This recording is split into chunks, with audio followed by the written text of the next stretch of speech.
నమస్తే, welcome to non stop news. రోజంతా busy ఉన్నారా? న్యూస్ అప్డేట్స్ మిస్ అయ్యారా? Don't worry. బ్రేక్స్ లేకుండా బోర్ కొట్టకుండా నాన్ స్టాప్ న్యూస్ ప్రతిరోజు రాత్రి 9 గంటలకు నేను అనుష్, నేను కార్తిక్. వివరాలకు వెళదాం. 4 పథకాలకు సీఎం రేవంత్ రెడ్డి సర్కార్ శ్రీకారం చుట్టింది. గణతంత్ర దినోత్సవాన్ని పురస్కరించుకొని ఇందిరమ్మ ఇళ్లు, రేషన్ కార్డుల పంపిణీ, రైతు భరోసా, ఇందిరమ్మ ఆత్మీయ భరోసా పథకాలను సీఎం రేవంత్ రెడ్డి ప్రారంభించారు. అనంతరం లబ్ధిదారులకు చెక్కులను అందజేశారు. రైతులకు ఉచిత కరెంటు ఇచ్చిన దివంగత సీఎం వైఎస్ రాజశేఖర్ రెడ్డిని గుర్తు చేసుకున్నారు. 1400 కోట్ల బకాయిలు వైఎస్ఆర్ మాఫీ చేశారని చెప్పారు. ఇందిరమ్మ ఇళ్లంటే వైఎస్ఆర్ గుర్తొస్తారన్నారు. తమ ప్రభుత్వం అధికారంలోకి వచ్చిన ఏడాదిలోనే ఎన్నో హామీలు నెరవేర్చామని సీఎం రేవంత్ రెడ్డి వివరించారు. అందరికీ తెలుసు, ఇచ్చిన మాట ప్రకారం ముఖ్యంగా భూమికి విత్తనానికి ఎంత బలమైన అనుబంధం ఉంటుందో రైతుకు కాంగ్రెస్ ప్రభుత్వానికి కూడా అంతే బలమైన అనుబంధం ఉంది. ఆనాడు డాక్టర్ వైఎస్ రాజశేఖర రెడ్డి గారు 2004లో గురునాథ్ రెడ్డి గారు పెద్దలు ఎమ్మెల్యేగా ఉన్నప్పుడు రైతులకు ఉచిత కరెంట్ ఇస్తాం వ్యవసాయానికి అని చెప్పి మొట్టమొదటి సంతకంతో ఎల్బీ స్టేడియంలో రైతులకు ఆనాడు 9 గంటల ఉచిత కరెంట్ ఇవ్వడమే కాకుండా 1200 కోట్ల రూపాయలు రైతుల మీద ఉన్న విద్యుత్ బకాయిలను, అదేవిధంగా వందలాది కేసులను ఒక్కటే కలంపోటుతో ఆనాడు కాంగ్రెస్ ప్రభుత్వం ఆ కేసులను రద్దు చేసింది, రైతులకు ఉచిత కరెంట్ ఇచ్చింది. సీఎం రేవంత్ రెడ్డికి మాజీ మంత్రి హరీష్ రావు సవాల్ విసిరారు. మహబూబ్ నగర్ పెండింగ్ ప్రాజెక్టులను బీఆర్ఎస్ పట్టించుకోలేదని రేవంత్ అబద్ధాలు మాట్లాడుతున్నారని అన్నారు. తడిబట్టలతో ఇద్దరం కురుమూర్తి గుడికి పోదాం, తనతో పాటు ప్రమాణం చేయడానికి రావాలంటూ రేవంత్ రెడ్డికి సవాల్ విసిరారు. కేసీఆర్ సీఎం అయ్యాక పాలమూరు జిల్లాలో ప్రాజెక్టులు పూర్తి చేసి 6 లక్షలకు పైగా ఎకరాలకు నీళ్లిచ్చామని గుర్తు చేశారు.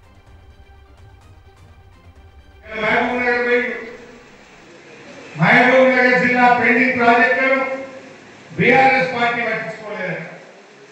ముఖ్యమంత్రి గారు మీ దేవుడు కూడా కురుమూర్తి దేవుడు చాలా పవర్ఫుల్. పాలమూరు జిల్లాలో కురుమూర్తి దేవుడు అంటే అందరికీ నమ్మకం.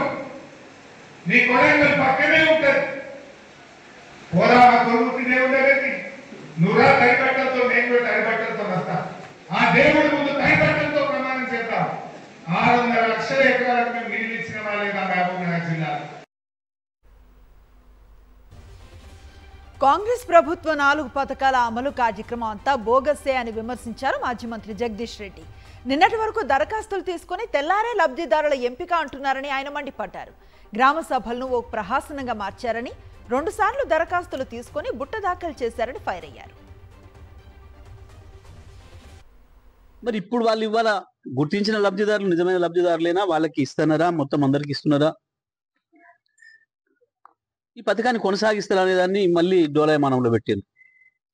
ఒక్కొక్క మంత్రి ఒక్కొక్క తీరు ప్రకటన చేస్తున్నాడు.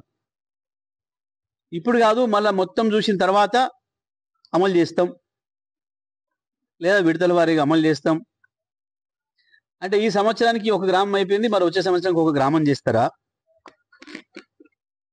ఒక మండలం చేస్తారా? ఏం చేస్తారు అసలు?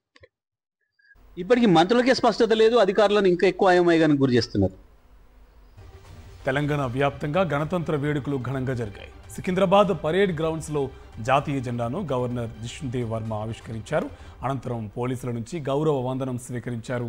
ఈ కార్యక్రమానికి సీఎం రేవంత్ రెడ్డి, మంత్రులు, ఎమ్మెల్యేలు, ఉన్నతాధికారులు హాజరయ్యారు. వ్యవసాయం రాష్ట్ర ఆర్థిక రంగానికి వెన్నెముక అని 25 లక్షల మందికి పైగా రైతుల రుణమాఫీ చేశామని తెలిపారు గవర్నర్ జిష్ణుదేవ్ వర్మ. దేశం కోసం నేను ఉన్నాను అని ప్రతి గుండె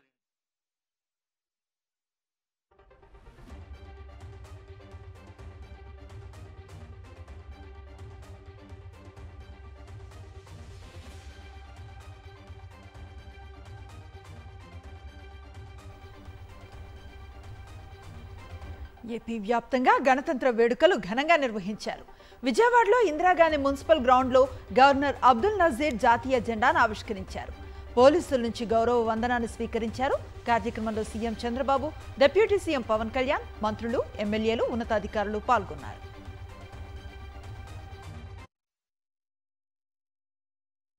My dear fellow citizens of Andhra Pradesh, on this historic 76th Republic Day, as we gather to celebrate the enduring spirit of our Constitution and the democratic values it enshrines, I extend my warmest greetings to you all. గణతంత్ర వేడుకల సందర్భంగా ఢిల్లీలోని కర్తవ్య పథ్లో రాష్ట్రపతి ద్రౌపది ముర్ము జాతీయ జెండాను ఆవిష్కరించారు. సైనికుల బలగాల నుంచి గౌరవ వందనం స్వీకరించారు.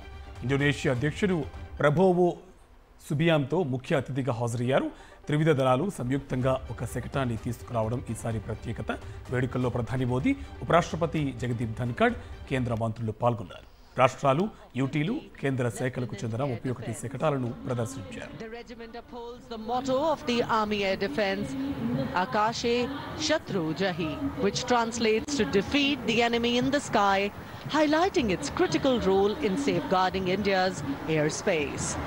Commanded by Lieutenant Himanshu Singh Chauhan from the 27 Air Defence Missile Regiment की विध्वंसक शक्ति का परिचायक सारथ मैकेनाइज्ड इन्फेंट्री का आधार है और इस गौरवपूर्ण अवसर पर BM-2 चालक दल लेफ्टिनेंट सौरभ प्रताप सिंह की कमान में मैकेनाइज्ड इन्फेंट्री रेजिमेंट की 6ठी बटालियन తాడేపల్లి వైఎస్ఆర్సీపీ కేంద్ర కార్యాలయంలో రిపబ్లిక్ డే వేడుకలు ఘనంగా నిర్వహించారు. పార్టీ నేతలు, కార్యకర్తలు స్వతంత్ర సమరయోధుల ఫోటోలకు పూలమాలలు వేసి నివాళులు అర్పించారు. మాజీ మంత్రి అంబటి రాంబాబు జాతీయ జెండాను ఆవిష్కరించారు. కార్యక్రమంలో ఎమ్మెల్సీ లేళ్ల అప్పిరెడ్డి, పార్టీ ముఖ్య నేతలు, కార్యకర్తలు పెద్ద సంఖ్యలో పాల్గొన్నారు.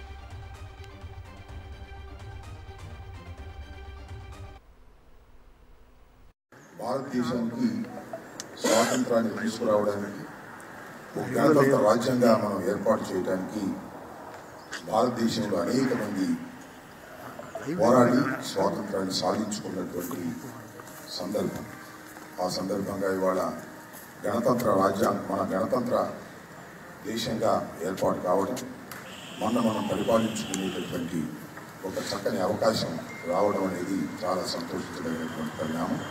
వైఎస్ఆర్ కాంగ్రెస్ పార్టీ తరఫున రాష్ట్ర ప్రజానీకానికి, దేశ ప్రజానీకానికి గణతంత్ర దినోత్సవ శుభాకాంక్షలు తెలియపరుస్తున్నాను. రిపబ్లిక్ డే వేడుకలు ఘనంగా నిర్వహించారు విశాఖ వైఎస్ఆర్సీపీ నేతలు. జెండా ఆవిష్కరణ కార్యక్రమంలో వైఎస్ఆర్సీపీ శ్రేణులు, కార్యకర్తలు పెద్ద సంఖ్యలో పాల్గొన్నారు. రాజ్యాంగం అమల్లోకి వచ్చి 76 ఏళ్లు అవుతున్నా ఇంకా అసమానతలు ఉన్నాయన్నారు మాజీ మంత్రి గుడివాడ అమర్నాథ్. ఏపీలో భారత రాజ్యాంగం అమలు కావడం లేదని, రెడ్ బుక్ రాజ్యాంగం అమలవుతోందన్నారు. దేశంలో ఇప్పటికీ కూడా కొన్ని ప్రాంతాల్లో అసమానతలు, కొన్ని ప్రాంతాల్లో ఉదాహరణకి మన రాష్ట్రంలో ఎక్కడ కూడా రాజ్యాంగాన్ని పాటించేటువంటి పరిస్థితులు కూడా కనబడట్లేదు. ఏ రకంగా రెడ్ బుక్ రాజ్యాంగం నడుస్తూ ఉందో, ఈరోజు దేశాలు దాటెళ్ళి కూడా రాష్ట్రం గురించి, రాష్ట్రం బ్రాండ్ ఇమేజ్ని పెంచాల్సింది పోయి అక్కడ కూడా రెడ్ బుక్ గురించి మాట్లాడి రెడ్ బుక్ రాజ్యాంగాన్ని అమలు చేస్తాం అనేటువంటి మాటలు చెప్పడం అనేటువంటిది ఏదేమైనప్పటికీ బాధాకరం. పశ్చిమ బెంగాల్ రాజధాని కోల్కతాలో జరిగిన రిపబ్లిక్ డే పరేడ్లో ఆర్మీకి చెందిన రోబో డాగ్స్ ప్రత్యేకంగా ఆకట్టుకున్నాయి. మల్టీ యూటిలిటీ లెగ్డ్ ఎక్విప్మెంట్తో పేర్కొన్న రోబోటిక్ డాగ్కు సంజయ్ అని పేరు పెట్టారు. ఈ రోబో డాగ్స్ మెట్లతో పాటు కొండలను నిటారుగా ఎక్కగలవని, బయోలాజికల్, కెమికల్ పదార్థాలను పసిగట్టే సెన్సార్లను వీటికి అమర్చినట్లుగా అధికారులు తెలిపారు. నిఘాతో పాటు బాంబులను గుర్తించి వాటిని నిర్వీర్యం చేయటం వంటి సేవల కోసం ఈ రోబో డాగ్స్ ను ఆర్మీ వినియోగిస్తోంది. ఆర్మీలో వివిధ యూనిట్లలో సుమారు 100 వరకు రోబో డాగ్స్ ఉన్నట్లుగా అధికారులు తెలిపారు.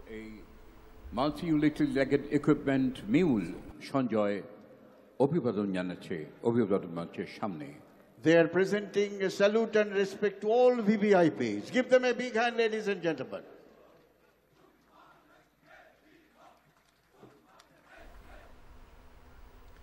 పంజాబ్లోని అట్టారీ, వాఘా సరిహద్దుల్లో బీటింగ్ రీట్రీట్ వేడుక ఘనంగా జరిగింది. బీఎస్ఎఫ్ జవాన్ల కవాతు ఆకట్టుకుంది. 2 దేశాల సైనిక దళాలు నిర్వహించిన విన్యాసాలు ప్రత్యేక ఆకర్షణగా నిలిచాయి. ఈ వేడుకలను చూసేందుకు పెద్ద సంఖ్యలో ప్రజలు తరలివచ్చారు. వాఘా బోర్డర్లో భారత్, పాక్ సైనికులు పరస్పరం ఎదురుపడి పోటాపోటీగా నిర్వహించే రీట్రీట్ సెరమోనీ చూస్తుంటే రోమాలు నిక్కబడుచుకుంటున్నాయి. అంత ఉద్విగ్న భరితంగా ఉంటుందా దృశ్యం. బీఎస్ఎఫ్ సైనికులు చేసిన విన్యాసాలు అందరినీ అబ్బురపరిచాయి.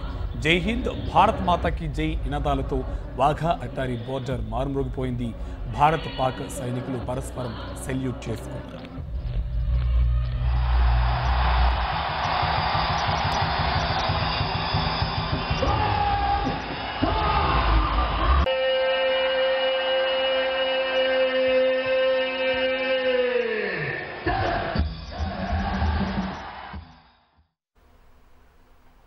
హైదరాబాద్లో భారతమాత ఫౌండేషన్ ఆధ్వర్యంలో భారతమాత మహాహారతి కార్యక్రమాన్ని నిర్వహించారు కేంద్ర మంత్రి కిషన్ రెడ్డి.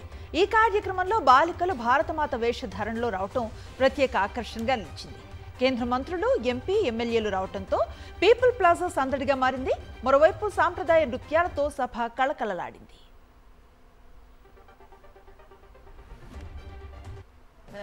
మహేశ్వరః గురు సాక్షాత్ పరబ్రహ్మ తస్మై శ్రీ గురవే నమః. శివో నామ రూపాభ్యాం యా దేవి సర్వమంగళ త్రయా సంస్మరణ. భారతమాత మన దేశానికి ప్రతీక అని ఎవరికైనా అమ్మనే తొలి గురువు అన్నారు కేంద్ర మంత్రి కిషన్ రెడ్డి. భారతమాత భారతదేశానికి ప్రతీక, ఎవరికైనా అమ్మనే తొలి గురువు. మన దేశాన్ని మన అమ్మలా భావిస్తూ ఉన్నాము. అదేవిధంగా భారతమాత అంటే సర్వసర్పి, సమదృష్టి, అదేవిధంగా సమభావన కలిగి ఉన్నదని అర్థము. డాక్టర్ గణతంత్ర దినోత్సవం సందర్భంగా విజయవాడలో ఏపీ రాజ్భవన్లో ఎట్ హోమ్ కార్యక్రమం జరిగింది. గవర్నర్ జస్టిస్ అబ్దుల్ నజీర్ తేనీటి విందునిచ్చారు. సీఎం చంద్రబాబు, హైకోర్టు ప్రధాన న్యాయమూర్తి జస్టిస్ ధీరజ్ సింగ్ ఠాకూర్, ఇతర ప్రముఖులు హాజరయ్యారు. తెలంగాణ రాజ్భవన్లో ఎట్ హోమ్ కార్యక్రమం సందడి వాతావరణంలో జరిగింది. ఈ కార్యక్రమానికి సీఎం రేవంత్ రెడ్డి, మంత్రులు, కేంద్ర మంత్రి కిషన్ రెడ్డి, బీజేపీ నేతలు, హైకోర్టు సీజే, న్యాయమూర్తులు హాజరయ్యారు. ఈసారి కూడా ఎట్ హోమ్ కార్యక్రమానికి బీఆర్ఎస్ దూరంగానే ఉంది. ఇక పద్మ అవార్డు గ్రహీతలకు గవర్నర్ జిష్ణుదేవ్ వర్మ అభినందనలు తెలిపారు. ఢిల్లీలో రాష్ట్రపతి భవన్లో ఎట్ హోమ్ కార్యక్రమం గ్రాండ్ గా జరిగింది. రిపబ్లిక్ డే పరేడ్ కు ముఖ్య అతిథిగా వచ్చిన ఇండోనేషియా ప్రభోవో సుబియాంతో తేనెటి విందు కార్యక్రమానికి హాజరయ్యారు.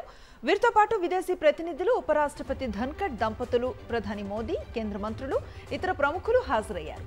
తేనెటి విందుకు వచ్చిన ప్రతి అతిథిని ప్రెసిడెంట్ ముర్ము, ప్రధాని మోదీ సాదరంగా ఆహ్వానించారు. ఇండోనేషియా పీఎం ప్రభోవోను అతిథి మర్యాదలతో సత్కరించారు.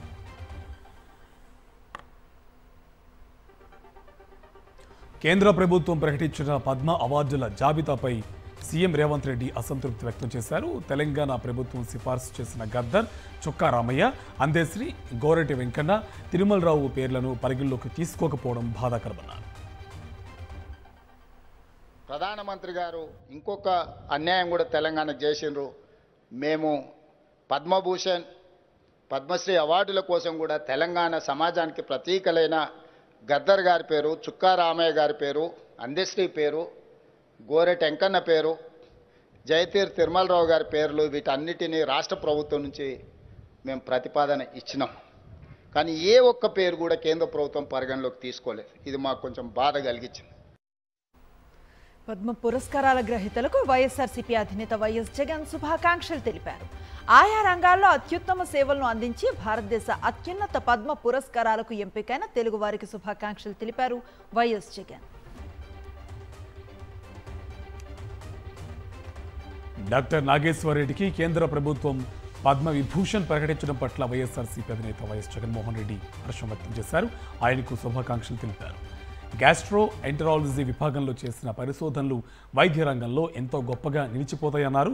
నాగేశ్వర్ రెడ్డి మంచి హస్తవాసి ఉన్న వైద్యులన్నారు. రోగులకు ఆత్మీయత పంచడమే కాదు, వారు తిరిగి కోలుకునేందుకు వారిలో ఆత్మవిశ్వాసాన్ని నింపే గొప్ప మనసు ఆయనకుందన్నారు. కొత్త వ్యాధులకు చికిత్స అందించడంలో నాగేశ్వర్ రెడ్డి సేవలు విశేషమైనవన్నారు. అత్యాధునిక వైద్య పద్ధతులు, చికిత్సా విధానాలను తెలుగు రాష్ట్రాలతో సహా దేశవ్యాప్తంగా విస్తరించడంలో ఆయనది కీలక పాత్ర అన్నారు వైఎస్ జగన్. డాక్టర్ నాగేశ్వర్ రెడ్డిని దేశం గొప్పగా గౌరవించుకోవడం తెలుగు వారందరికీ గర్వకారణమన్నారు వైఎస్ జగన్.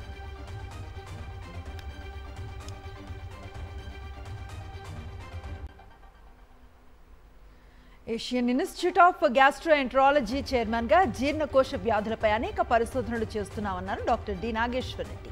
ఎండోస్కోపీ, కాలేయం వ్యాధులపై 40 ఏళ్లుగా రీసెర్చ్ చేస్తున్నామని, యుఎస్ డాక్టర్స్తో కలిసి ముందుకు వెళుతున్నామన్నారు. త్వరలో తాము రూపొందించిన పిల్బాట్తో శరీరంపై ఉండే శస్త్రచికిత్సలు చేయబోతున్నట్లుగా ఆయన వివరించారు. ఇది ఎండోస్కోపీ అనేది నేను గత 40 సంవత్సరాల కింద రీసెర్చ్ చేస్తున్నాము. మామూలుగా ఏం చేసేవాళ్ళమంటే ఈ ట్యూబ్స్ అనేది పెట్టి లోపలంతా చెక్ చేసేవాళ్ళము. ట్యూబ్ లేకుండా ఒక చిన్న పిల్ ద్వారా అంటే లోపల పంపించి ఫొటోస్ తీసి చూసే అది కూడా డెవలప్ చేశాము. ఇవన్నీ కూడా సరే మనం పిల్ తీసుకొని దాంట్లో కెమెరా ఉంటుంది, అన్నీ చూడవచ్చు. దాన్ని కంట్రోల్ చేయవచ్చా బయట నుంచి అనేది ఒక సిస్టమ్ డెవలప్ చేశాము. మేము స్టాన్ఫర్డ్ డాక్టర్స్ తోటి కలిపి, తర్వాత మేయో క్లినిక్ డాక్టర్స్ యూఎస్ఏ కలిపి ఒక పిల్ బాట్ అనేది ఒక తయారు చేశాము.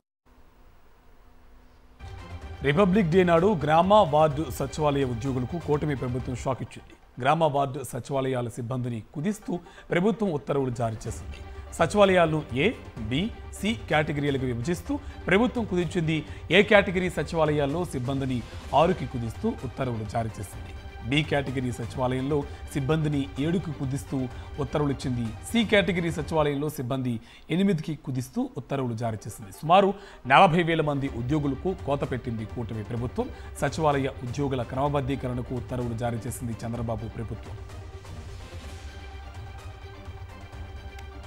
తమ అధినేత వైఎస్ జగన్ చాలా దృఢమైన నాయకుడని, పార్టీ నుంచి ఎవ్వరూ బయటకు వెళ్లినా వైఎస్ఆర్సీపీకి ఎలాంటి నష్టం ఉండదన్నారు మాజీ ఎంపీ వంగ గీత. వైఎస్ జగన్ పై సంపూర్ణ విశ్వాసం ఉందని, ఆయన వెంటే నడుస్తామన్నారు. అధికార మార్పిడి జరిగినప్పుడు ఆయా పార్టీల నుంచి వ్యక్తులు బయటకు వెళ్లటం, మరికొందరు చేరటం నిరంతర ప్రక్రియ అన్నారు వంగ గీత. రాజకీయ చరిత్ర చూస్తే, మనం కనుక పరిశీలన చేస్తే కనుక అధికార మార్పిడి జరిగిన తర్వాత మార్పులు రావడం, వ్యక్తులు బయటకు వెళ్ళడం, కొంతమంది వ్యక్తులు లోపలికి రావడం, ఇదంతా నిరంతర ప్రక్రియ జరుగుతోంది. కానీ పార్టీ ఉనికి, పార్టీ నాయకుడి యొక్క నడిపించే పార్టీ నాయకుడి యొక్క నడిచే విధానాన్ని బట్టి పార్టీ మనగలుగుతుంది. ఆ విధమైన సంపూర్ణ విశ్వాసం మా అందరికీ జగన్మోహన్ రెడ్డి గారి మీద ఉంది. జగన్మోహన్ రెడ్డి గారు ఆయన ముందుకు వెళ్తూ ఉంటారు, మేము అందరం కూడా వెనకుండి నడుస్తాము. ప్రధాని మోదీ అమెరికా సామ్రాజ్యవాదానికి దాసోహం అవుతున్నారని, విదేశాంగ నిర్ణయాలు కూడా అమెరికాకు అనుకూలంగా తీసుకుంటున్నారని ఆరోపించారు సిపిఎం పార్టీ జాతీయ నేత ప్రకాష్ కారత్. రాజ్యాంగాన్ని మార్చాలని బీజేపీ ప్రయత్నిస్తోందన్నారు. దేశాన్ని ఒకే మతానికి పరిమితం చేసేందుకు చూశారని తెలిపారు. India is seen today to be one of the countries which is being ruled by the far right. United States, where there is the Trump administration, where there is in Turkey the extreme right-wing government of Erdogan, the Modi government is placed. Sathya Sai జిల్లా ధర్మవరంలో ఉద్రిక్తత చోటు చేసుకుంది. TDP BJP నేతల మధ్య ఘర్షణ జరిగింది. మంత్రి సత్యకుమార్ సమక్షంలో బీజేపీలో చేరేందుకు సిద్ధమయ్యారు మైనారిటీ నేత జమీన్. అయితే జమీన్ చేరికను టీడీపీ ఇన్ఛార్జ్ పరిటాల శ్రీరామ్ తీవ్రంగా వ్యతిరేకించారు. మైనారిటీ నేత జమీన్ ఫ్లెక్సీలను చించేశారు టీడీపీ ఇన్ఛార్జ్ పరిటాల శ్రీరామ్ వర్గీయులు. ఈ నేపథ్యంలో టీడీపీ బీజేపీ నేతల మధ్య ఘర్షణ జరిగింది. 2 స్కార్పియో వాహనాలు, 3 బైకులు ధ్వంసమయ్యాయి. పోలీసులు ఎంట్రీ ఇచ్చి ఇరు వర్గాలను చెదరగొట్టారు. శ్రీకాకుళం జిల్లాలో టీడీపీ సభ్యత్వాల పేరుతో మహిళలను టీడీపీ నేతలు మోసం చేస్తున్నారు. మెళియాపుట్టి మండలం వసుంధర గ్రామంలో ఈ ఘరానా మోసం వెలుగులోకి వచ్చింది.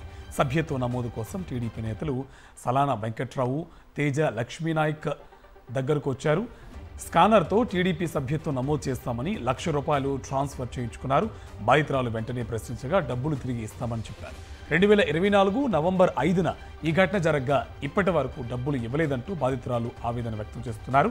ఎమ్మెల్యే మామిడి గోవిందరావు సహా ఇతర టీడీపీ నేతల చుట్టూ తిరిగినా ఇంతవరకు డబ్బులు తిరిగి ఇవ్వలేదంటూ వీడియో విడుదల చేసింది బాధితురాలు లక్ష్మీనాయక్.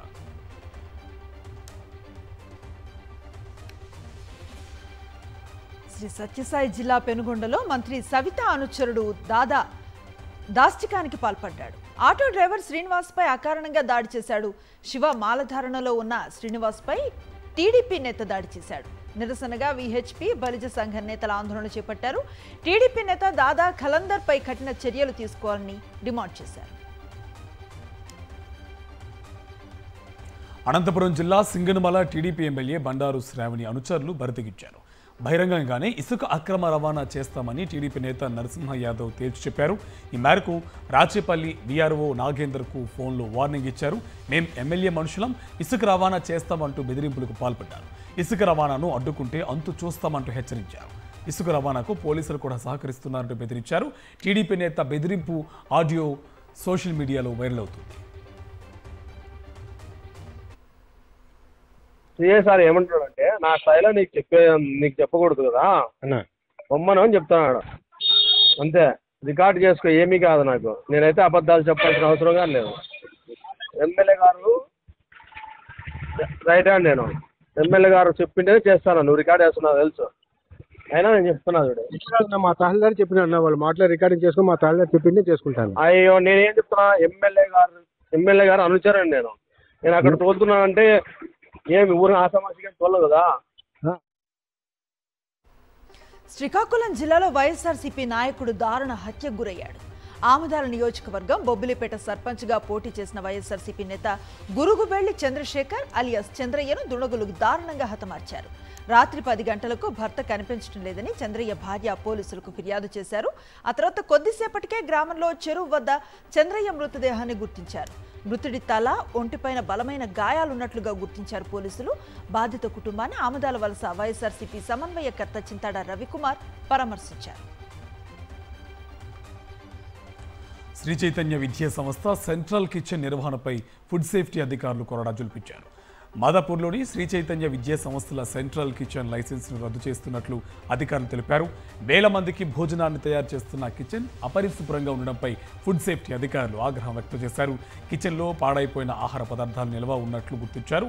ఇక 125 కిలోల ఎక్స్పైర్ అయిపోయిన ఫుడ్ ఐటమ్స్ను సీజ్ చేస్తూ కిచెన్లో ఆహార తయారీ తక్షణమే నిలిపివేయాలని ఆదేశాలు ఇచ్చారు.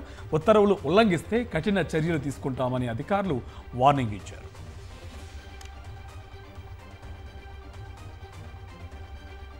హైదరాబాద్లో ఘరానా మోసం వెలుగులోకి వచ్చింది. అటవీ భూములకు నోటరీ చేస్తామని చెప్పి నమ్మించింది ఓ ముఠ.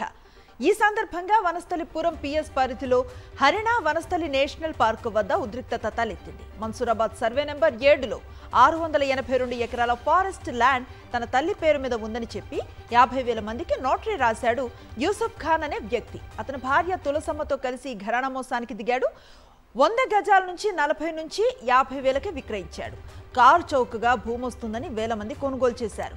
నోటరీ చేసిన వారికి ప్లాట్లు ఇస్తామని చెప్పడంతో పెద్ద సంఖ్యలో బాధితులు వచ్చారు.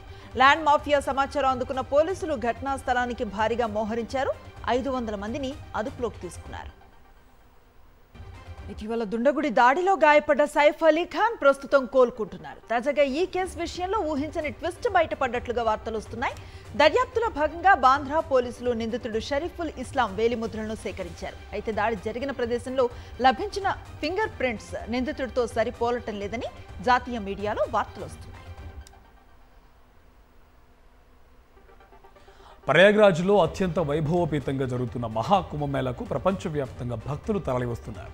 ఇప్పటి వరకు 11 కోట్ల మందికి పైగా భక్తులు పుణ్యస్నానాలు ఆచరించారు. ఫిబ్రవరి 1న 73 దేశాలకు చెందిన దౌత్యవేత్తలు మహాకుంభమేళాలో పాల్గొనున్నారు.